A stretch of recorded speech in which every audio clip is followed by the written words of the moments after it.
সন্ধ্যা পুজো হল একটি অত্যন্ত গুরুত্বপূর্ণ এবং পবিত্র আচার। এটি শুধুমাত্র ধর্মীয় দৃষ্টিকোণ থেকে নয়, মনোজগতের শান্তি ও শুদ্ধতার জন্য একটি গুরুত্বপূর্ণ উপকরণ। পুজোর সময় কিছু ভুল হলে তা পুজোর ফলাফলকে প্রভাবিত করতে পারে। আসুন সন্ধ্যার পুজোতে কিছু সাধারণ ভুলের বিস্তারিত আলোচনা করি। ১. শুদ্ধতা ও পরিচ্ছন্নতা। পুজোর আগে শুদ্ধতা অত্যন্ত গুরুত্বপূর্ণ। একদিকে যেমন শরীর ও মন শুদ্ধ হওয়া জরুরি, তেমনি পুজোর স্থলও পরিষ্কার থাকতে হবে। অশুদ্ধ শরীর বা অশুদ্ধ পরিবেশে পুজো করা হলে তা পুজোর সঠিক ফলকে প্রতিফলিত করতে পারে না। সঠিকভাবে শুদ্ধ হয়ে এবং পরিষ্কারভাবে পুজো করার মাধ্যমে দেবতার প্রতি শ্রদ্ধা জানানো হয়। তাই পুজো শুরুর আগে অবশ্যই গোসল করা এবং পুজোস্থলও পরিষ্কার করা উচিত। ২. দেবতার প্রতি শ্রদ্ধা প্রদর্শন। পুজো করার সময় আমাদের মনোভাব ও মনোযোগ খুবই গুরুত্বপূর্ণ।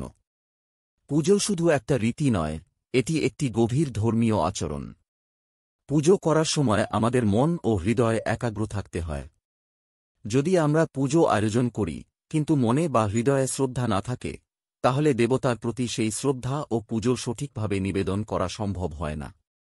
পুজো বা শ্রদ্ধার মধ্যে অনুপ্রাণিত থাকার গুরুত্ব অপরিসীম।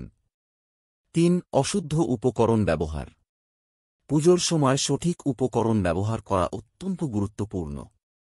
যেমন পুজোর ফুল, মিষ্টি, তেল, দীপ, ফল ইত্যাদি। এগুলি শুদ্ধ, পরিষ্কার এবং তাজা হওয়া উচিত। অশুদ্ধ বা পুরনো উপকরণ ব্যবহার করা পুজোর ফলের ওপর প্রভাব ফেলতে পারে।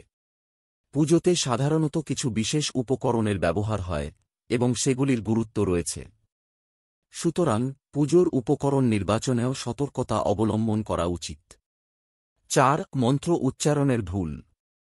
পুজোর সময় মন্ত্র বা শ্লোকের সঠিক উচ্চারণ অত্যন্ত গুরুত্বপূর্ণ। মন্ত্রের সঠিক উচ্চারণ পুজোর কার্যকারিতা ও প্রভাবকে আরও শক্তিশালী করে। একটানা বা সঠিকভাবে মন্ত্র উচ্চারণ না করলে পুজোর অভ্যন্তরীণ শক্তি কম হতে পারে।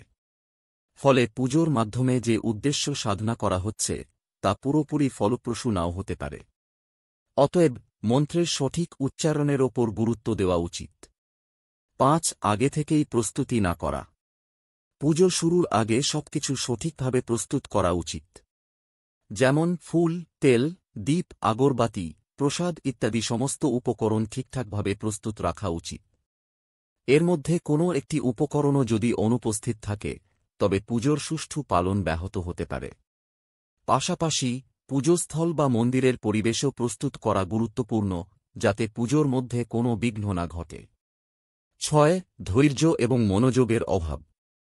পুজো করার সময় ধৈর্য ও মনোযোগ অত্যন্ত প্রয়োজন। পুজো যদি তাড়াহুড়োতে বা একেবারে অলস মনোভাব নিয়ে করা হয়, তবে তার প্রভাব ফলপ্রসূ হবে না। পুজোর সময় আমাদের মনকে একাগ্র এবং শান্ত রাখতে হয়। পুজোর প্রক্রিয়া একটি ধারাবাহিকতা, তাই এর মধ্যে কোনো তাড়াহুড়া বা দুশ্চিন্তা না থাকলে তা সঠিক ফলাফল দিতে পারে। ৭. অশুভ চিন্তা বা অনুভূতি রাখা। পুজো করার সময় আমাদের মনকে পবিত্র রাখতে হয়।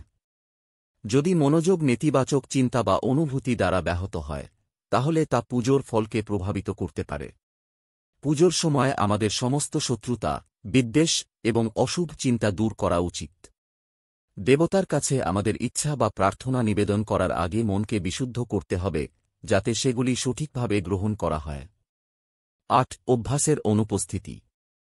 পুজো যদি নিয়মিতভাবে করা না হয়, অথবা যদি আমরা পুজো করার সময় অভ্যস্ত না হই, তবে তার ফল মন্দ হতে পারে।